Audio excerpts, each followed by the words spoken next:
All right, PennDOT's getting very ready, and they are very popular this time of year, right?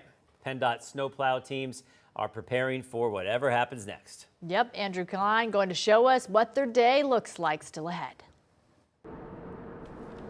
Well, right behind me here is a massive pile of road salt. You might be sitting at home thinking, is that all for this weekend? No, it's not, don't worry. But did you know that putting this salt into the trucks is actually one of the last things crews do? First, they need to make sure that hundreds of trucks across the state are ready to roll out ahead of Sunday's storm. We definitely spend adequate time in preparation for a large storm, as they're currently predicting, going over our trucks. One of the biggest things that can hinder us in a big storm like this is a truck breakdown. While most of us will be hunkering down on Sunday, hundreds of PennDOT employees will be on the streets, making sure to keep the roads as clear as possible. We have, I think, 11 stockpiles here in York County, so a total of 74 snow routes. So we have all of our trucks dispersed out throughout the county here.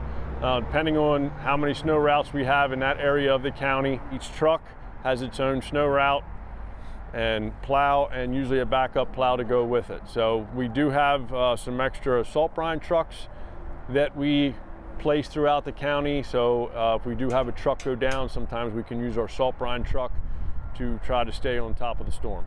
It takes days to prepare for a storm like this, and inspecting every aspect of these trucks are vital. Here's just a quick demonstration of what some of our operators are doing today, tomorrow, as far as going over the truck, cleaning the windows, checking all the lines, checking tires or brakes, you know, even looking over the engine compartment, checking all our fluids. And once the trucks themselves are good to go, crews need to make sure their snow removal parts are too. So one of the things when we look at with the blades is checking our cutting blade down here.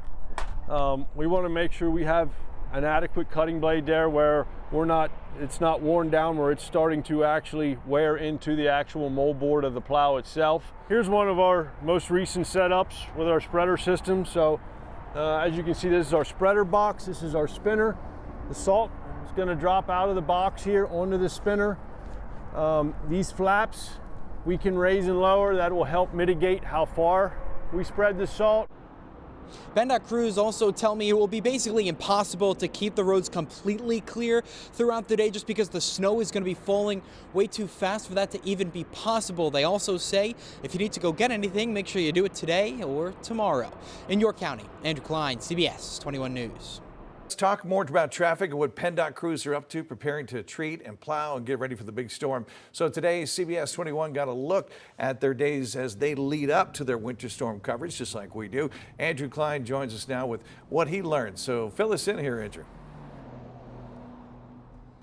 Yeah, Tom, so the PennDOT crews right now, obviously they're not treating the roads yet because we're still a couple of days out, but what they got to do really this whole week is inspect all of their trucks, make sure everything is working in tip-top shape the way it's supposed to be working, so that they know when they get out on the roads on Sunday, it's not going to be any issues, because that's the worst thing they could have is a truck that has something wrong with it now and then could potentially break down once they take the roads on Sunday, once they're really doing the salting and everything they need to be doing. Yeah, that's not the time to have any kind of breakdown. All right, so let's talk salt versus salt brine. You've been schooling us a little bit today.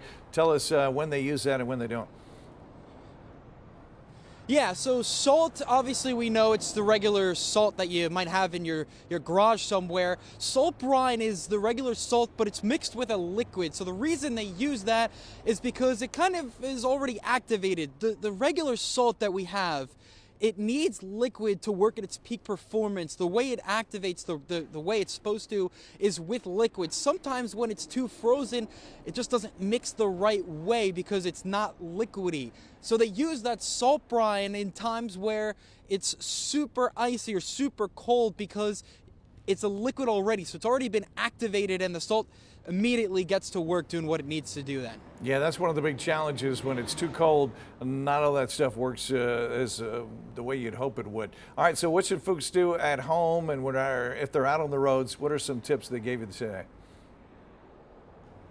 Yeah, if you're out on the roads, just be careful, go slow. Your tires will move, but it will be harder for them to stop. So make sure you're super careful if you're out on the roads. One thing you may not want to do is plowing your driveway where the snow goes into the street. It makes it way tougher for PennDOT crews to see where the sidewalk is. Of course, you want to keep snow away from your mailbox, but you don't want to push it onto the road. That's where you kind of get in the way of PennDOT. So make sure you stay out of their way, whether it's on the highway, whether you're at home. Do what you can to stay away from those crews. And also remember, it's going to come down too fast for crews to clear the roads to make them perfectly clear at all times. So even if a plow has come in, 20, 25 minutes ago, still might be some residue on the road. So just make sure you're super slow, super careful if you do need to go anywhere at all on Sunday.